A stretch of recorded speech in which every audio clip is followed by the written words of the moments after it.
بسم اللہ الرحمن الرحیم السلام علیکم دوستوں، امید ہے آپ سب خیریت سے ہوں گے۔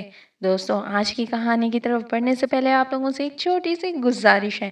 چینل پر نئے ہیں تو میرے چینل کو سبسکرائب کر لیجئے اور ویڈیو پسند آئے تو اسے لائک ضرور کیجئے گا۔ چلو آج کی کہانی کی طرف بڑھتے ہیں۔ میرے بیٹے کی اولاد پیدا ہوتی تو بہو مجھے اپنا بچہ نہ دیکھنے دیتی۔ میں لاکھ منتیں کرتی مگر وہ روتے ہوئے کہتی، ماں جی میں آپ کو یہ بچہ نہیں دیکھنے دوں گی۔ پھر وہ اسی رات اس بچے کو لے جا کر کہیں دور پھینک آتی اور میرے بیٹے سے خلا لے لیتی۔ میں بیٹے سے پوچھتی تو وہ بھی کوئی جواب نہ دیتا۔ خلا کے بعد میری بہو کا کوئی اتا پتہ نہ ہوتا کہ وہ کہاں چلی گئی ہے۔ میری دو بہوؤں کے ساتھ ایسا واقعہ پیش آ چکا تھا۔ مجھے بہت حیرت ہوتی، ایک دو بار انسان کے ساتھ ایسے عجیب واقعات ہو سکتے ہیں، اس لیے شروع میں نے اس بات کے بارے میں زیادہ نہیں سوچا تھا۔ لیکن اب یہ تیسری دفعہ تھا کہ میرا بیٹا بہو بیاہ کر لایا تھا۔ نہ تو وہ مجھے رشتہ لینے بھیجتا، نہ ہی شادی کرنے سے پہلے اجازت لیتا۔ بس ایک دن اچانک سے کم عمر خوبصورت سی لڑکی کو میرے سامنے لا کھڑا کرتا اور کہتا، اماں یہ تمہاری بہو ہے۔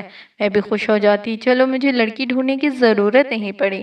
میں عشاء کی نماز سے فارغ ہو کر صحن میں پڑی چارپائی پر بیٹھی ذکر و اذکار کر رہی تھی کہ کسی نے گھر کا دروازہ کھٹکھٹایا۔ میں نے دروازہ کھولا تو سامنے میرا بیٹا اور ایک خوبصورت سی لڑکی جس نے سر پر سیاہ چادر اوڑھی ہوئی تھی میرے سامنے موجود تھے۔ اماں اب دیکھتی ہی رہے گی یا راستہ بھی دے گی تاکہ میں اندر آؤں؟ میرے بیٹے نے بیزاری سے کہا تو میں 2 قدم پیچھے ہٹی تو وہ کسی نئی نویلی دلہن گھر میں داخل ہو گئے۔ اماں دیکھو تمہاری خدمت کے لیے بہو لے آیا ہوں، میرے بیٹے نے چارپائی پر بیٹھے ہوئے فخریہ لہجے میں کہا جیسے کوئی جنگ جیت کر آیا ہو۔ میں نے چارپائی پر بیٹھنے کا اشارہ کرتے ہوئے کہا، کھانا کھا کر آئے ہو؟ میں نے بیٹے سے پوچھا۔ نہیں اماں، بیٹے نے انکار کیا تو باورچی خانے میں آ گئی، روٹی ڈالی اور ٹرے میں سبزی اور روٹی رکھ کر ٹرے باہر لے آئے اور بیٹے اور بہو کے سامنے رکھ دی تو وہ دونوں کھانے میں مصروف ہو گئے۔ میں وہیں کرسی پر بیٹھی ان دونوں کو دیکھ رہی تھی۔ بھلا اتنی حسین لڑکی کو کیا ضرورت میرے عام سی صورت کے بیٹے سے شادی کرنے کی؟ میں سوچوں میں گم تھی کہ بیٹے کی آواز پر چونکی، اماں چائے بھی بنا دے، سر درد کر رہا ہے بہت۔ بیٹے نے کہا، ابھی لائی۔ میں نے اس کے سامنے کھانے کی ٹرے اٹھاتے ہوئے کہا اور کچن میں چلی گئی۔ چائے پیتے ہوئے بھی وہ لڑکی بالکل خاموش دنیا جہاں سے بے خبر بیٹھی تھی۔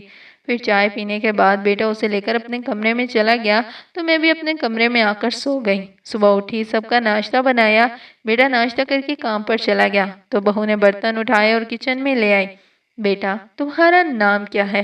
میرے سوال پر اس نے مجھے دیکھا۔ ماں ہینا نام ہے میرا۔ تمہارا گھر کہاں ہے؟ میں نے اس سے پوچھا۔ کراچی میں۔ وہ مختصر سا جواب دے کر برتن دھونے لگی تھی۔ گھر میں کون کون ہے؟ میں نے اب کچن میں رکھی کرسی پر بیٹھتے ہوئے پوچھا۔ امی، ابو، ایک بھائی اور 2 بہنیں، اس نے سنجیدگی سے اپنا کام کرتے ہوئے جواب دیا۔ تم دونوں کی شادی میں تمہارے گھر سے کوئی شریک نہیں ہوا؟ میں نے پوچھا تو حیرت سے اس نے مجھے دیکھا۔ مجھ بد نصیب کے حصے میں ماں باپ کے سائے میں رخصت ہونا نہیں لکھا تھا۔ میں نے تلخی سے مسکراتے ہوئے جواب دیا اور اپنے کمرے میں چلی گئی۔ مجھے بہت افسوس ہوا کہ میں نے یہ سوال کیوں پوچھا۔ وہ بچی میری وجہ سے دکھی ہو گئی تھی۔ پھر آئندہ سے میں نے اس سے اس کے متعلق اور اس کے گھر والوں کے متعلق کبھی کچھ نہ پوچھا، نہ اس نے بتایا۔ شروع میں وہ بس گھر کا کام کرتی اور اپنے کمرے میں چلی جاتی اور پھر سارا دن اکیلی کمرے میں بیٹھی رہتی۔ پھر آہستہ آہستہ بہو میرے پاس شام میں آ کر بیٹھ جاتی اور مجھ سے باتیں کرتی، میرا خیال رکھتی۔ اب مجھے بھی اپنی بہو سے انسیت سی ہو گئی تھی۔ بیٹا تو صبح کا گیا، رات کو آتا، یوں ہی وقت گزرتا چلا گیا۔ میرے بیٹے کی شادی کو 9 ماہ ہو گئے تھے اور آج اللہ نے میرے بیٹے کو چاند سی گڑیا دی تھی۔ میں تو بہت خوش تھی، لیکن نہ تو اس بچی کی پیدائش پر میرا بیٹا خوش تھا اور نہ ہی میری بہو خوش تھی۔ بہو نے تو مجھے اپنی بچی کی شکل تک نہ دیکھنے دی اور روتے ہوئے بولی کہ ماں جی آپ اس بچی کو نہ ہی دیکھیں تو اچھا ہے۔ میں نے فون کر کے اپنے بیٹے کو اطلاع دی تو اس نے بھی ہسپتال آنے سے صاف منع کر دیا اور کہا میں چھٹی ہونے پر خود ہی بہو کو گھر لے آؤں، وہ کام میں مصروف ہے۔ یہ میری تیسری بہو تھی اور اس سے پہلے دونوں بہوؤں کے ساتھ بھی یہی معاملہ ہوا تھا۔ نہ تو بچے کی پیدائش پر بیٹا ہسپتال آتا، نہ بچے کو دیکھتا اور نہ ہی بہو مجھے اس بچے کو دیکھنے دیتی۔ یہ معاشرہ میری سمجھ سے بالا تر تھا۔ میں نے بہت اصرار کیا،